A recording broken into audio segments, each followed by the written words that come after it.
Olá, meus irmãos, a paz do Senhor Jesus. Eu quero falar com vocês hoje sobre o valor do conhecimento no Antigo e no Novo Testamento.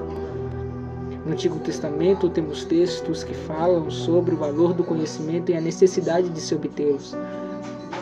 Muitos dentre nós pentecostais não valorizamos o conhecimento e buscamos mais o poder. É sabido de todos que o poder é necessário, mas que o conhecimento também é necessário. Não podemos simplesmente valorizar um e desprezar o outro.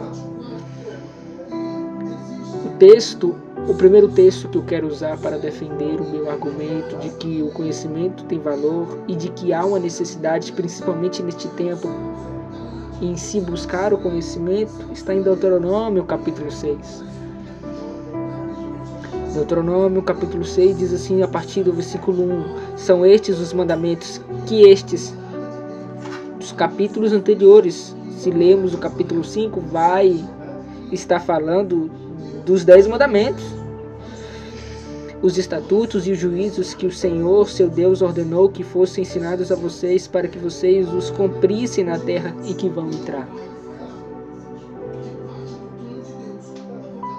Perceba que a primeira lição deste capítulo é que Deus ordena que o povo pratique. Deus não apenas fala ao povo desejando deles apenas um conhecimento da sua vontade, mas Deus deseja que eles conheçam a sua vontade e obedeçam a sua vontade. Porque ele diz, são estes os mandamentos, eu dei a vocês, foram ensinados a vocês, mas para que vocês cumpram estes mandamentos. Sim, a palavra de Deus ela é ensinada por meio dos mestres, pois Efésios capítulo 4, versículo 11 diz, ele pôs uns mesmo na igreja, mestres, com o intuito do aperfeiçoamento dos santos, até que cheguemos à unidade da fé, do pleno conhecimento do varão perfeito. Romanos capítulo 12 fala do dom do ministério, demonstrando que há pessoas que ensinam no nosso meio. Então os mandamentos de Deus são sempre ensinados. Mas Tiago capítulo 1 diz, não sejais apenas ouvintes da palavra, mas praticantes, enganando-vos a vós mesmos. Se eu não estou enganado, em Lucas capítulo 6, 7 ou 9, Jesus disse que adianta chamarem ele de Senhor, Senhor e não fazer o que ele manda. Por que me chamais Senhor, Senhor e não fazeis o que eu vos mando? Primeira lição é esta. Segunda lição é para que vocês os cumprissem na terra que vão entrar e possuir. Perceba que Deus está dizendo, vocês vão entrar na terra que eu prometi dar a vocês. Prometi aos vossos pais lhes dar.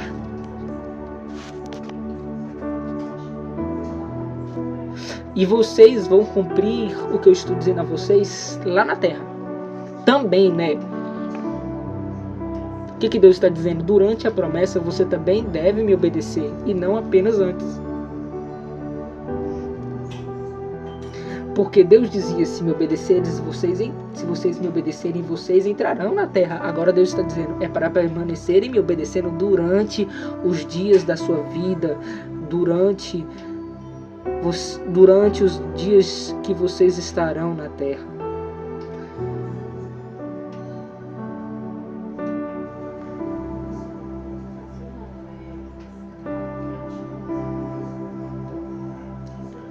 Perceba que você também, a segunda lição a segunda coisa que Deus vai dizer é, versículo 2, para que durante todos os dias da sua vida, vocês, os seus filhos e os filhos dos seus filhos, temam ao Senhor seu Deus e guardem todos os seus estatutos e mandamentos que lhes ordeno, e para que seus dias sejam prolongados. Isso está dizendo que o conhecimento de Deus dá sabedoria, pois quem é sábio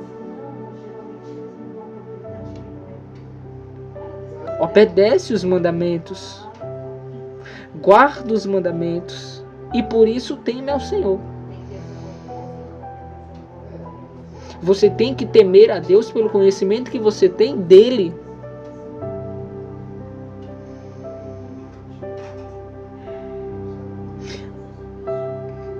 Visto isto, versículo 3, portanto, escute Israel e tenha o cuidado de cumprir esses mandamentos. Deus estava dizendo para eles terem cuidado.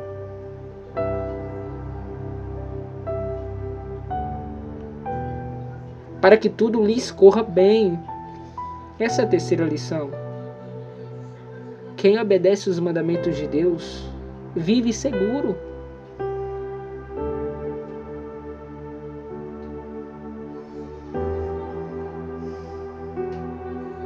A maioria das pessoas que não vivem bem são aquelas que não obedecem a Deus.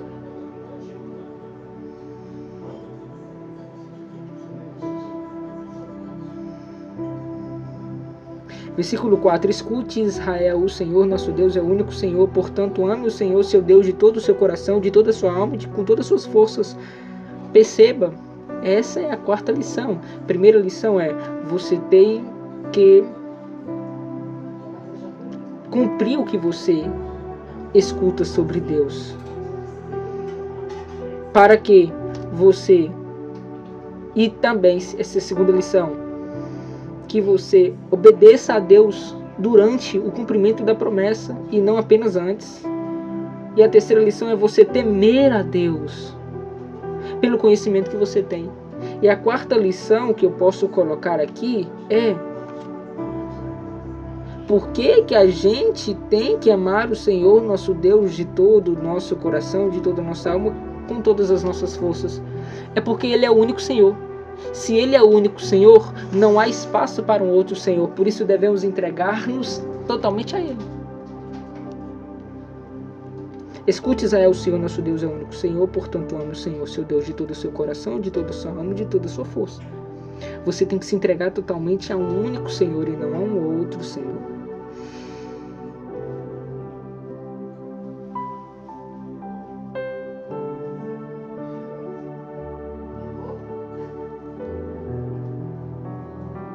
Versículo 7 diz, versículo 6, estas palavras que hoje lhe ordeno estarão no seu coração. Você as inculcará a seus filhos, está mandando você ensinar os seus filhos. Não é Deus que vai inculcar a palavra dele nos seus filhos. É você que é pai que vai ensinar aos seus filhos. Você vai falar dela quando estiver sentado em sua casa, andando pelo caminho e deitando e levantando. O que é isso? A palavra de Deus sempre deve estar com você.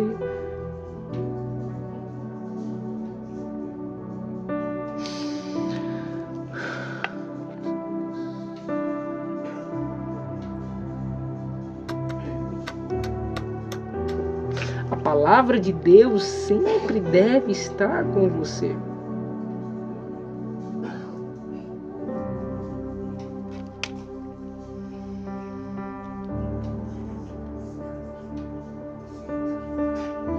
Versículo 8 diz, também deve amarrá-las como sinal na sua mão, e elas lhe serão por frontal entre os olhos. E você as escreverás nos umbrais da sua porta e da sua casa. Isso quer dizer que as crianças, normalmente, elas aprendem mais com imagens.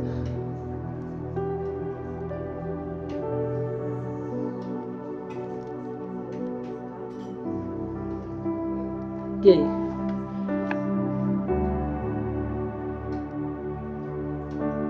E aí? Vai desprezar o conhecimento de Deus? Vai desprezar o conhecimento de Deus? Ou vai crescer no conhecimento? Olha Josué capítulo 1. Esse é o segundo livro, ou a segunda passagem sobre a valorização do conhecimento. O primeiro livro que eu usei foi o livro de Deuteronômio. A segunda passagem que eu usei está no capítulo 3 de Deuteronômio. A segunda passagem que eu quero usar está no capítulo 1 de Josué.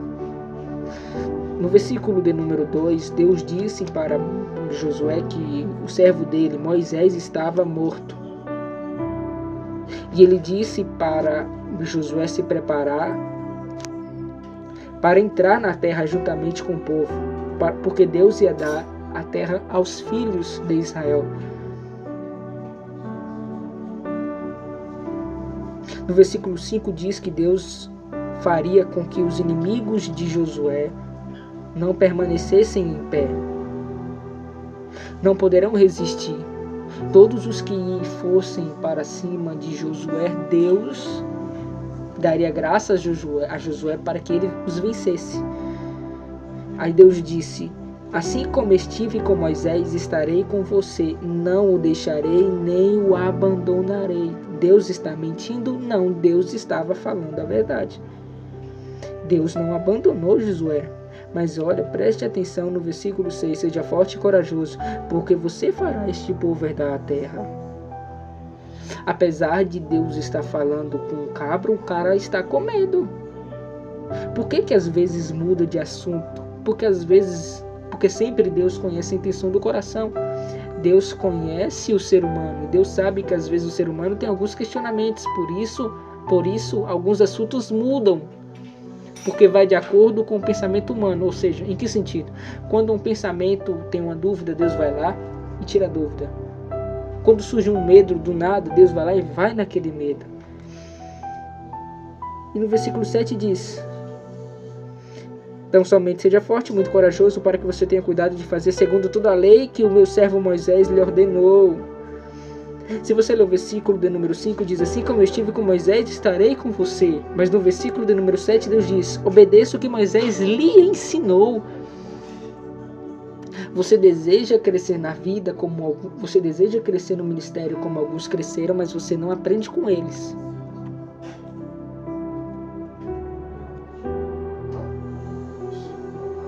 Você deseja simplesmente crescer na vida com Deus, mas não medita no que foi escrito.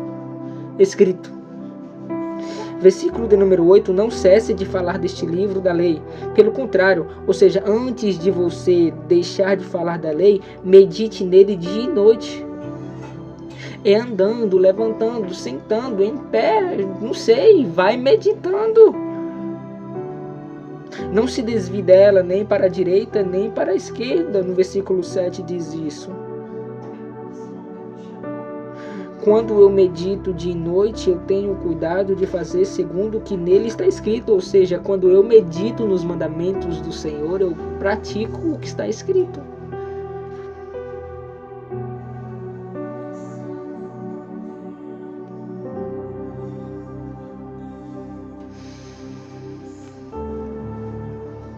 Glória a Deus. Glória a Deus.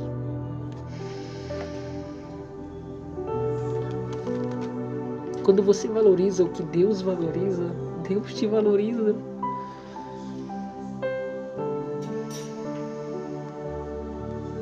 Se você deseja chegar no nível que muitos chegaram, faça o que eles, aprenda com eles. Aprenda com eles. Aprenda com eles. Aprenda com eles. Aleluia.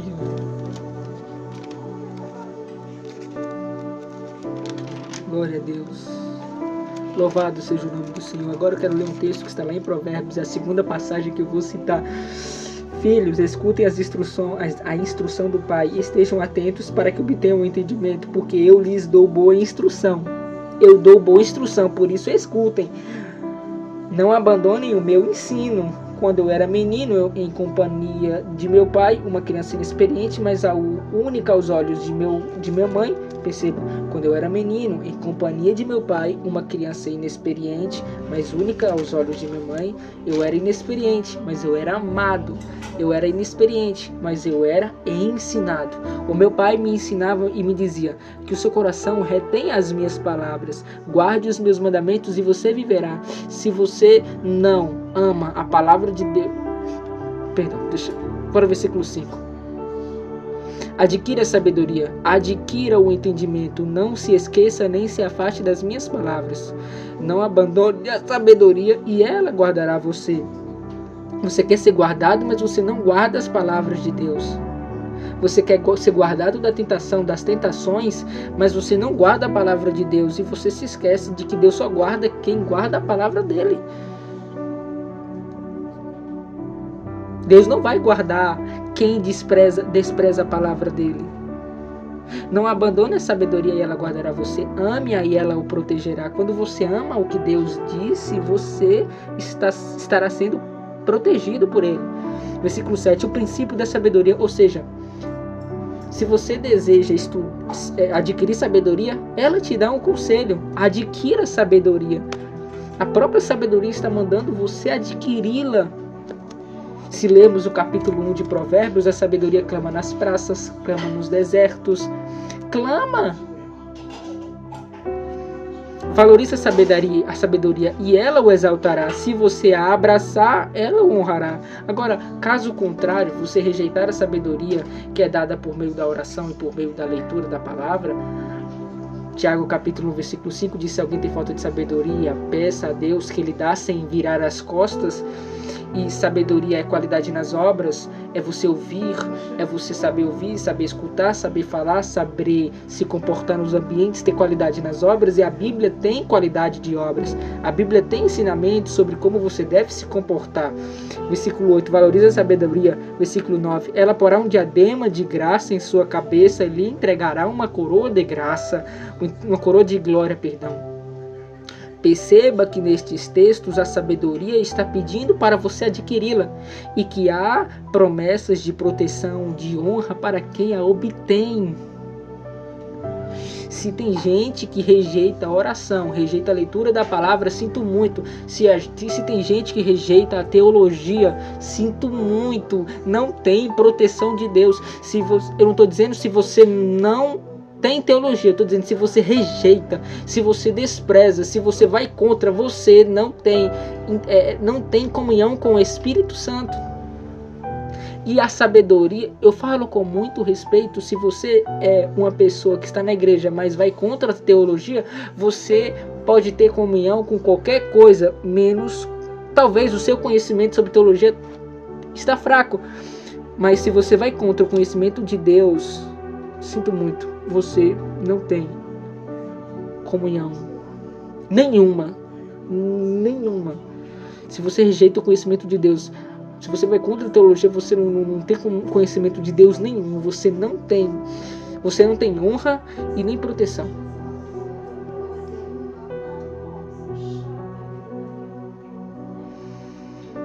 Eu sei que às vezes o modo como eu falo parece desrespeitar alguns, mas não é.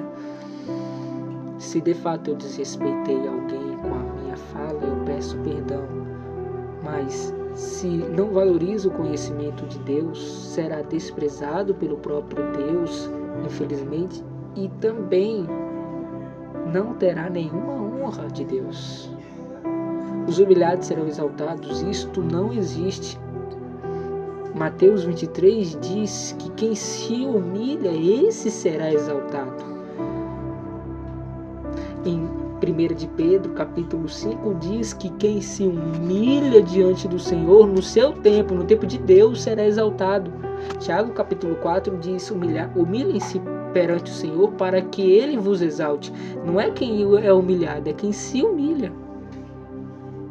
Em Gênesis 16, o Senhor, por meio do anjo, o anjo representa Deus, né? Representava Deus. O anjo diz: vai a tua senhora Agar, a Sara, e humilha-te. Ela poderia dizer: mas eu fui humilhada lá. Mas espera aí, o fato de você ter sido humilhada não quer dizer que você é humilde. Agora, quando você se humilha, aí você mostrou que é humilde.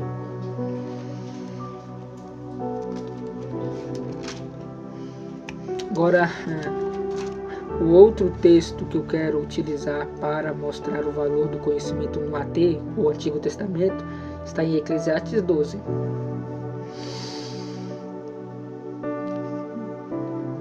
Deus é bom.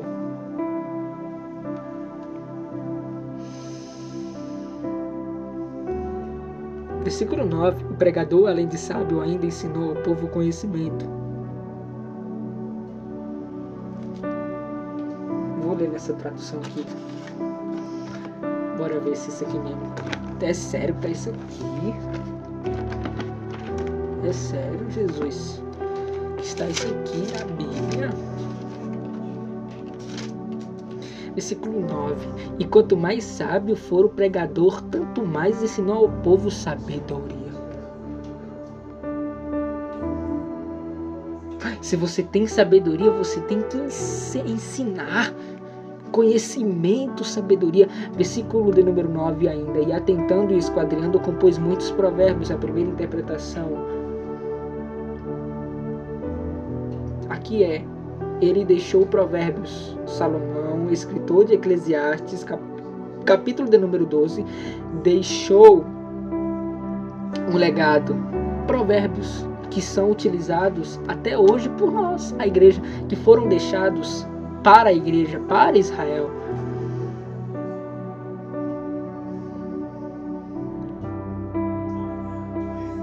Tem gente que deseja ser grande e reconhecido por muitas coisas, querem deixar legados de várias coisas relacionadas a tudo menos Deus. Na verdade, é difícil encontrar uma coisa que não está relacionada a Deus. A não ser, existem coisas que não estão relacionadas a Deus, vou ser sincero. Então tem gente que, meu Deus, quer ser rico, quer ser empresário, quer ser tantas coisas financeiramente, mas não desejam nada em relação às coisas de Deus, meu Deus do céu. Versículo 10, procurou o pregador achar palavras agradáveis e escreveu-as com retidão, palavras de verdade. Sabe o que é isso? O pregador escreveu palavras de Deus, porque as palavras de Deus são palavras de verdade. João 17:17, santifica-os na verdade, ó Pai, a tua palavra é a verdade. 1 Pedro, capítulo de número 1, diz: purificando a nossa alma pela prática da verdade. E Jesus, em João capítulo 1, versículo 14, é apresentado com uma palavra: o verbo se fez carne, habitou entre nós. E se lermos João capítulo 14, versículo 6, Jesus vai dizer: eu sou a verdade. Então Jesus, sendo a palavra, ele também é a verdade. Então a palavra é a verdade. Se lermos Provérbios capítulo 8, vai falar isso. Eu vou até abrir para não ser mentiroso, né? Porque a minha boca proferirá a verdade e os meus lábios abominam a impiedade. São justas todas as palavras da minha boca, não há nelas nenhuma coisa tortuosa nem pervertida. Todas elas são retas para aquele que as entende bem e justas para os que acham o conhecimento. Aceitai a minha correção e não a prata, e o conhecimento mais do que o ouro fino escolhido. Cadê? Acabou. A palavra de Deus, ela é a verdade.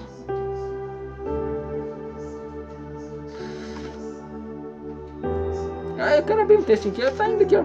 Tem gente que eu disse, né, que quer crescer em tantas coisas. Olha o que diz o versículo 11. Porque melhor é a sabedoria do que os rubis. E tudo o que mais se pode desejar, e tudo o que mais se deseja não se pode comparar com ela. Não podemos comparar nada com a sabedoria, porque ela é grande, ela é o próprio Cristo. E posso provar que ela é o próprio Cristo. Versículo 22, o Senhor me possuiu no princípio de seus caminhos, desde então e antes de suas obras, desde a eternidade fungida. É Cristo. João capítulo 1, versículo 1. Colossenses capítulo 1, ele é antes de todas as coisas, quando ainda não havia abismo, antes de Gênesis 1, 2, e havia trevas na face do abismo, Jesus já estava lá. E quando ainda não havia fontes carregadas de água, Gênesis 1, 2, e o Espírito pairava sobre a face das águas, antes do Espírito pairar sobre a face das águas, havia Cristo lá. Cristo já estava lá. Perceba que no versículo 11, as palavras que foram ensinadas pelos sábios, pelos mestres, foram dadas pelo único pastor. Por quê? Porque são palavras de Jesus. Você pode ser qualquer pessoa importante nesta terra. Se você rejeita as palavras de Jesus, você não é sábio. Você pode ser um filósofo, um grande conhecedor, mas sábio não. Sabedoria vem de Deus. E tem gente que quando vai pregar quer falar de tudo, menos do que está na Bíblia. Você, se está na Bíblia, parece que ele vira o Satanás, ou ele entra no capeta.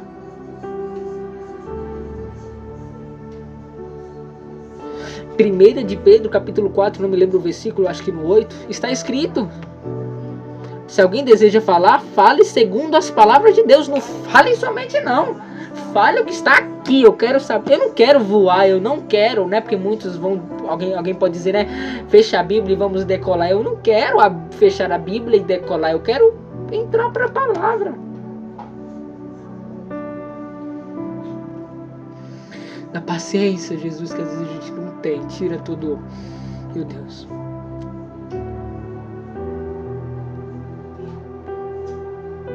Versículo de número 12. Alguns já ouviram uma pessoa dizendo que estudar é coisa da carne, porque leu este texto aqui e apresentou este texto a um grande pastor.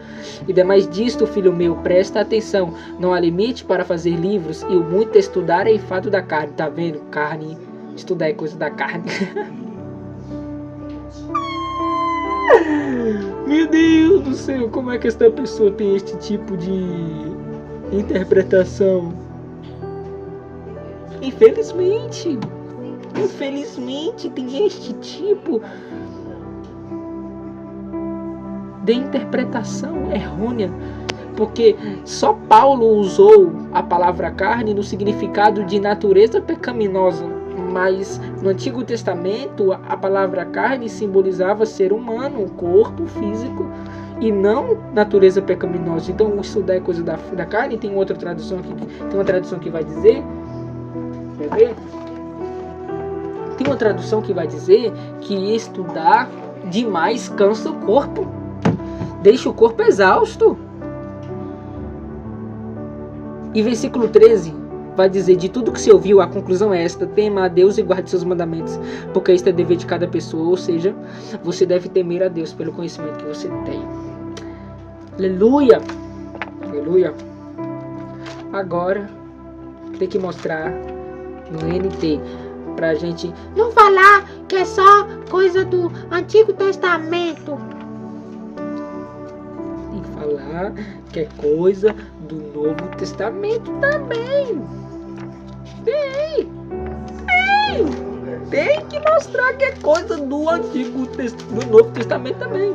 Olha lá, ó, Lucas capítulo 1. Olha que interessante. Mas antes de eu concluir, de eu dar continuidade, eu quero fazer uma pergunta a todos que vão me ouvir aí. Lucas foi escrito por meio de pesquisas. Eu vou ler o texto e vocês vão ver isso, irão ver isso. Mas Apocalipse foi dado por meio de revelação. A minha pergunta é: Apocalipse, que foi dado por meio de uma revelação extraordinária, fora do entendimento humano, é mais importante que o livro ou o registro de Lucas, que foi escrito por meio de pesquisas? Olha, visto que muitos já empreenderam Olha, o cara é muito inteligente, ele era médico. Lucas capítulo 1, versículo 1. Visto que muitos já empreenderam uma narração coordenada dos fatos que entre nós se realizaram, cara. Olha Oi! Olha o diálogo dele com Teófilo. Visto que muitos já empreenderam uma narração coordenada dos fatos que entre nós se realizaram, conforme nos transmitiram os que desde o princípio foram deles testemunhas oculares e ministros da palavra, servos da palavra. Igualmente a mim pareceu bem, depois de cuidadosa investigação de tudo o que desde a sua origem, dar-lhe por escrito, excelentíssimo Teófilo. Dar a entender que o camarada pelo qual estava sendo o camarada a quem seria direcionado, a quem foi direcionado, chamado aqui no versículo 3 de excelentíssimo Teófilo, era alguém importante naquela época e talvez rico. Se eu não estou enganado, ele era rico, alguém muito importante que talvez tenha sustentado, vamos assim dizer, por meio do seu dinheiro, preservado os escritos de Lucas, que foram Atos e Lucas, aqui mesmo o próprio Evangelho segundo Lucas, ou Evangelho segundo escreveu Lucas, ou registro de Lucas. E entenda que ele disse no versículo 4, para que vocês tenham plena certeza das verdades em que foi instruído. Sabe o que ele está dizendo? Quanto mais conhecimento sobre a causa, mais vocês vão ter plena certeza das verdades. Eu estou falando disso aqui para que vocês tenham mais certeza. Então, o que eu quero dizer do versículo 1 ao 4? Calma aí. Primeiro,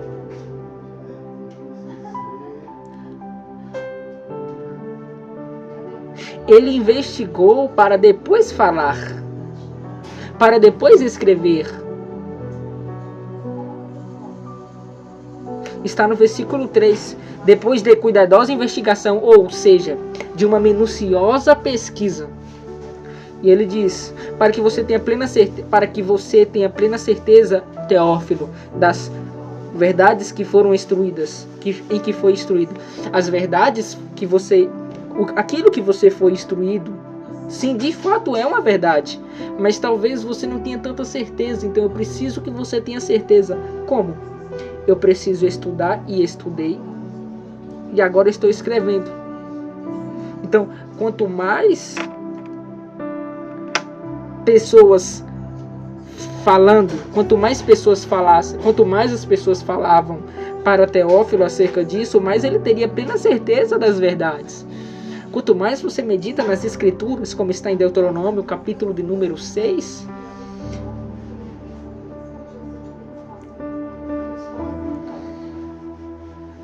o salmista no Salmo 119, versículo 97, diz: ó, quanto amo a tua lei, é a minha meditação em todo dia.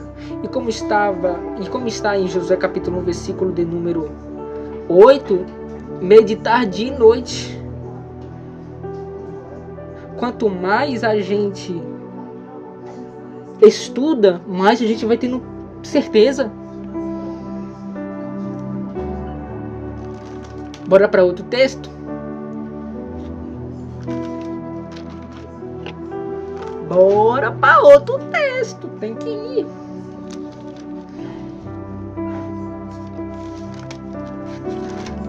A tua palavra escondi, guardada no meu coração, pra eu não pecar contra ti. Se você de fato canta essa música e não medita nos mandamentos de Deus, infelizmente você é mentiroso, mentirosa. Infelizmente. Eu não falo com soberba, com orgulho, se de fato estou ofendendo o mestre. O mestre não estou ofendendo o mestre nenhum, porque o mestre medita nos mandamentos de Deus. Olha o que está em Lucas 24, irmãos. A partir do versículo 36 vai falar que Jesus aparece aos discípulos. Perdão, a partir do versículo 13 vai falar que Jesus aparece a alguns discípulos. Versículo 13 diz que eram 2 discípulos que estavam indo para a aldeia chamada Emaús, que, como diz o versículo 13, ficavam uns 10 quilômetros de Jerusalém. E eles, no versículo 14, estavam conversando sobre tudo que havia acontecido, a morte de Jesus, soldados, essas coisas. Enquanto conversavam e discutiam, o próprio Jesus se aproximou e ia com eles. Mas olha que está interessante aqui, meu Deus do céu. Eles estavam com o próprio Jesus e eles não perceberam quem era Jesus. E eles pararam entristecidos quando Jesus fez uma pergunta. Versículo 17, Jesus faz uma pergunta: o que vocês estão discutindo? Aí no versículo 18, Cleopas respondeu: será que você é o único que esteve em Jerusalém e não sabe o que aconteceu de lá? Jesus, meu Deus do céu, estava do lado deles e eles não perceberam o Senhor lá. E Jesus não chegou se apresentando. Jesus foi discernido. Olha o que o texto diz. Jesus perguntou: do que se trata? Ou seja, o que aconteceu? Jesus já sabia e fica perguntando. Oxi, Jesus sabia e fica perguntando. É porque ele quer que a gente explique. E eles explicaram, versículo 19. Aquilo que aconteceu com Jesus. O Nazareno, que era profeta, poderoso em obras e palavras. Nós esperávamos, versículo 21, que ele fosse aquele que ia redimir Israel. Não pensava.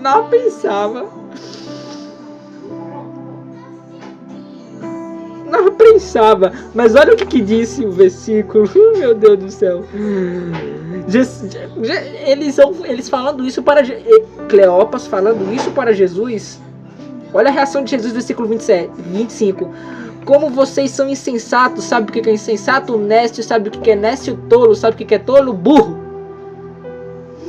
Como vocês são burros, tolos, insensatos, nécios e demoram para crer em tudo que os profetas disseram. Versículo 27 diz que Jesus começou por Moisés e todos os profetas. Jesus começou a explicar sobre os profetas e sobre o que Moisés falou a respeito dele. Versículo 27. E começando por Moisés e todos os profetas, explicou-lhes o que constava a respeito dele em todas as Escrituras. Jesus estava explicando para os dois sobre ele mesmo. Jesus disse em João, capítulo de número 5, que as Escrituras testificavam dele e testificam dele. Em Romanos capítulo 1, versículo 3, se eu não estou enganado, eu vou até abrir. Diz assim: Paulo, servo de Jesus Cristo, separado para o Evangelho de Deus, que ele no passado prometeu por meio dos profetas nas Santas Escrituras. Este Evangelho, ou seja, pregado pelos profetas nas Santas Escrituras, é a respeito de seu Filho.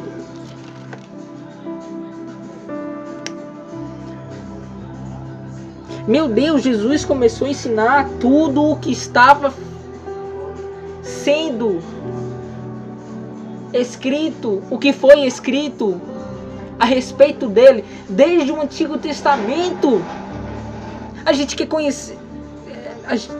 Tem pessoas, irmãos, que infelizmente querem conhecer Jesus só pelo Novo Testamento.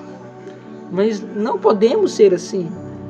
Devemos conhecer Jesus por toda a Bíblia, pois toda a Escritura é inspirada por Deus e útil para ensino, correção e exortação, e para fazer o homem justo, sábio, na justiça.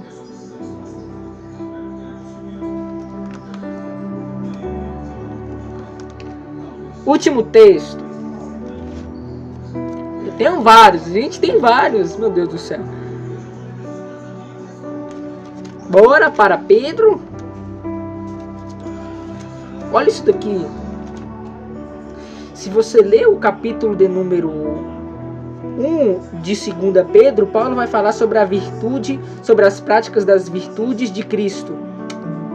Pedro vai falar, a partir do versículo 3, a prática das virtudes cristãs e os resultados que a prática das virtudes cristãs nos dão. A partir do versículo 16, ele vai falar sobre a superioridade da palavra, que foi por meio dela. Se você ler o capítulo 1, vai falar que por meio dela, do capítulo 1 de 1 Pedro, que por meio dela fomos regenerados.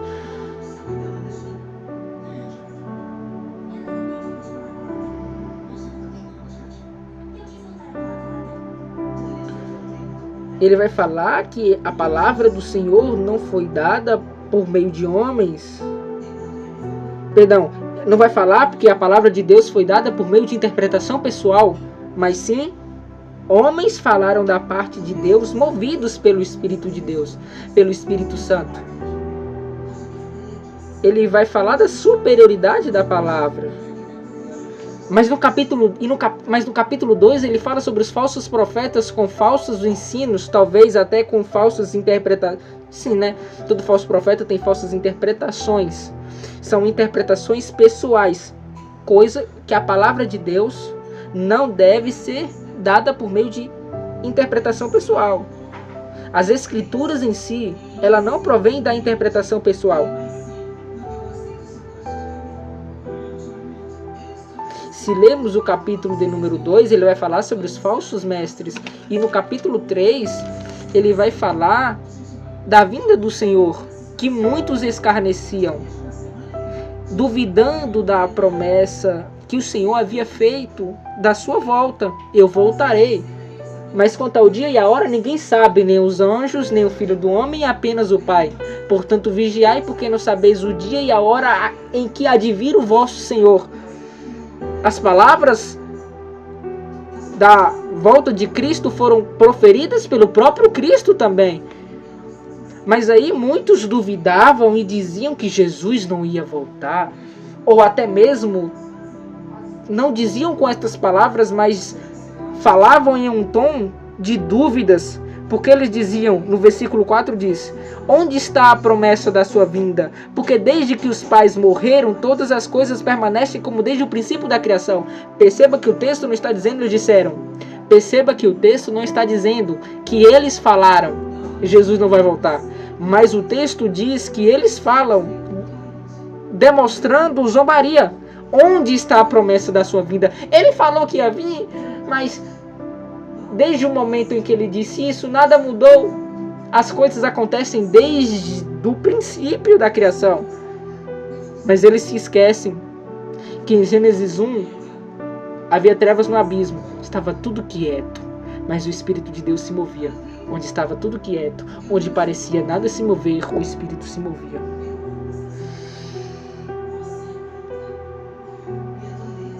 Aí Pedro vai falar no versículo 17: portanto vocês, meus amados, visto que já sabem disso, visto que vocês sabem da vinda do Senhor, visto que vocês sabem que Ele não demora de cumprir as suas promessas, antes Ele é paciente, esperando que todos cheguem ao arrependimento. Já que vocês sabem disto, já que vocês sabem que vocês devem se esforçar, versículo 14, para que Deus os encontre sem mácula, sem culpa e em paz. Já que vocês sabem que eles que duvidam da promessa do Senhor e que pregam contra a volta do Senhor são falsos, visto que já sabem disso, tenham um cuidado para que vocês não sejam arrastados pelos erros desses insubordinados. Quem vai contra a palavra do Senhor, quem simplesmente prega contra o que Cristo pregou, é insubordinado. Quem fica tentando colocar dúvida na igreja a respeito das palavras de Cristo, infelizmente não. Felizmente é insubordinado. Por que eu vou falar felizmente e não infelizmente? Porque o texto diz insubordinado. Eu não vou dizer, não vou me entristecer por aquilo que, na verdade, a gente tem que se entristecer, sim. Vou dizer, devemos sim se entristecer. Mas são insubordinados. E o texto continua: e também tenham cuidado para vocês não caírem da posição segura em que se encontram. Todo falso profeta tenta te arrastar para o erro e fazer com que você caia da graça, que é a posição segura que ele diz no versículo 17. Todo falso profeta quer isso, mas ele quer por meio de quê? Por meio do ensino. Por meio do ensino.